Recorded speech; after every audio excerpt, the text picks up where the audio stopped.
தனுகுரு சொந்தங்கள் அனைவருக்கும் வணக்கங்க. இன்றைக்கி வந்து நம்ம கொடை காளான் இருக்குல்லங்க, காளான் ரெசிபி, காளான் சாதம் எப்படி செய்யலான்னு பார்க்கலாங்க. அதுக்கு வந்து இது வந்து ஸ்கூல் லஞ்ச் பாக்ஸ் ரெசிபி தாங்க. டக்குன்னு எப்படி செய்யலான்னு நான் உங்களுக்கு காமிக்கிறேங்க. காளானை வந்து இந்த மாதிரி பொடி பொடியாக கட் பண்ணி வச்சுருக்கிறேனுங்க. இது வந்து ஃப்ரெஷ் காளானாக இருக்கிறதுனால நான் மேலே இருக்கிற ஸ்கின்னை ரிமூவ் பண்ணலிங்க, நான் அப்படியே போட்டேன். உங்களுக்கு வந்து காளான் வந்து கொஞ்சம் நல்லா இல்லாமல் காளானெல்லாம் வந்துருச்சு, அது தெரியாமல் வாங்கிட்டிங்கன்னா அதில் மேலே இருக்கிற தொல்லியை எடுத்துகிட்டு தான் நீங்கள் வந்து யூஸ் பண்ணணுங்க. இது ஃப்ரெஷ்ஷாக இருக்கிறதுனால நான் அப்படியே கட் பண்ணிட்டேனுங்க, கழுவிட்டு அப்படியே கட் பண்ணிட்டேன். ஒரு 2 பெரிய வெங்காயத்தை கட் பண்ணி வச்சுருக்கேனுங்க பொடி பொடியாக. அதுக்கப்புறம் தக்காளி வந்து ஒரு குட்டி தக்காளி போல் 2 எண்ணெய் கட் பண்ணி வச்சுருக்கேங்க. இஞ்சி ஒரு துணுண்டு, பூண்டு ஒரு 4 பல், கருகாப்பில் கொஞ்சம், இஞ்சி பூண்டை தட்டி வச்சுருக்கேனுங்க. கருகாப்பில் இன்றைக்கி உருவி வச்சுருக்கேனுங்க.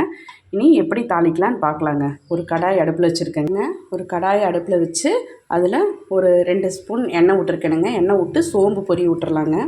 சோம்பு பொரியட்டும். சோம்பு பொரிஞ்சிருச்சுங்க. அப்புறம் நம்ம தட்டி வச்ச இஞ்சி பூண்டு அது வேணுங்க, கருகாப்பில் தலை இதெல்லாம் போட்டுடலாங்க. போட்டுட்டு நல்லா ஒரு வணக்கி விட்டுறலாங்க. இதோட லைட்டாக ஒரு வணக்கிட்டுங்க. அடுத்தது வெங்காயமும் தக்காளியும் போட்டு விட்டுறலாங்க. இது எனக்கு என்னமோ வாய் ரொம்ப தடுமாறுது. இது நல்லா ஒரு வணங்கிட்டுங்க. பாருங்கள், தக்காளி வந்து நல்லா ஒரு இந்த அளவுக்கு வணங்கிடுச்சுங்க. வணங்கினதுக்கப்புறம் 1/2 ஸ்பூன் மஞ்சத்தூள், ஒரு 2.5 ஸ்பூன் சாம்பார் பொடிங்க, இதை எடுத்து வச்சுருக்கேன். இதில் போட்டுடலாம். பாருங்கள், சாம்பார் பொடி மஞ்சத்தூள் போட்டதுக்கப்புறம் நம்ம பொடி பொடியாக கட் பண்ணி வச்சுருக்கிற காளானை போட்டுடலாங்க. நான் உங்கள்கிட்ட போட்டுட்டு காமிக்கிறேங்க. பாருங்கள், தேவையான அளவு, இந்த காளானுக்கு தேவையான அளவு உப்பு போட்டுட்டு இதை நல்லா ஒரு வணக்கி விட்டுடலாம். நல்லா ஒரு வணக்கி விடலாங்க. நீங்கள் வந்து இதில் வந்து தண்ணியெல்லாம் எதுவும் இது பண்ண வேண்டாம். தண்ணி வந்து காளான்லேருந்தே தண்ணி விட்டு வருங்க. நல்லா ஒரு வணங்கு பாருங்கள். நம்ம போட்டதுக்கு இப்போ தண்ணி எவ்வளோ விட்டு வந்திருக்குன்னு பாருங்கள். நல்லா வணங்கிட்டுங்க. உங்களுக்கு அப்பப்போ ஏதோ இன்னும் ஒரு மூடி போட்டு மூடி வச்சிடலாங்க. அப்பப்போ நம்ம மூடி மட்டும் ஓப்பன் பண்ணி ஒரு கிளறி மறுபடியும் மூடி வச்சிடலாங்க.